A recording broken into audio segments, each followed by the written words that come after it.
আসসালামু আলাইকুম। Hello Facebook বন্ধুরা, কেমন আছেন? আজকে নির্বাচন কমিশনার তফসিল ঘোষণা করেছে।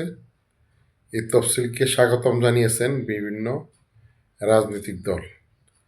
এর মাঝে আমি সামাজিক যোগাযোগ যতটুকু জেনেছি, আজকে আমি হোম ডিস্ট্রিক্ট নরসিংদীতে আছি সদরে।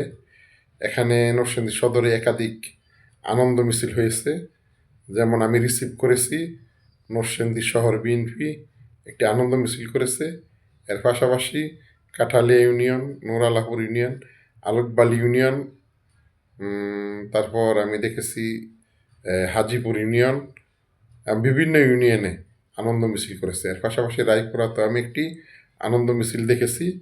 সো তফসিলকে স্বাগতম জানিয়েছে বিভিন্ন মহল, পাশাপাশি রাজনীতিক সচেতন মহল, সাংবাদিক সবাই স্বাগতম জানিয়েছে। তবে আমি এই দেশের একজন সাধারণ নাগরিক হিসেবে আমি বলতে চাই, এই তফসিলকে আমিও স্বাগতম জানাই।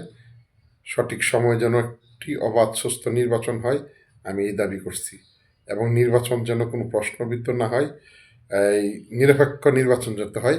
আইন শৃঙ্খলা বাহিনী যেন সঠিক তার দায়িত্ব পালন করে, পাশাপাশি দিনের ভোট যেন রাতে না হয়। যার যার ভোট সে দিবে। এই ভোটে যিনি বা যিনারা যেই দল ক্ষমতায় আসুক, তারা এই রাষ্ট্রীয় ক্ষমতায় আসবে, আমার কোনো আপত্তি নাই। আমি চাই অবাধ সুস্থ নিরপেক্ষ নির্বাচনের মাধ্যমে জনপ্রতিনিধি নির্বাচিত হোক এবং তাদের নেতৃত্বে দেশ একটি উন্নয়নের রোল মডেলে যাক। বিএনপি আসুক, জামাত আসুক, এনসিপি আসুক, আমার কোনো আপত্তি নাই। কিন্তু আমি চাই যার যার ভোট সে দিবে।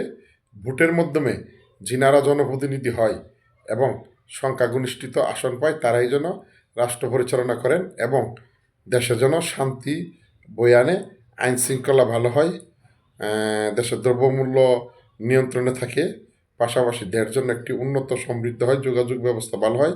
আমরা চাই সামাজিক নিরাপত্তা, যোগাযোগ ব্যবস্থা উন্নয়ন, আইন শৃঙ্খলা উন্নয়ন এবং মানুষ যেন শান্তিতে বসবাস করতে পারে এবং দ্রব্যমূল্য যেন নাগালের ভিতরে থাকে। ধন্যবাদ।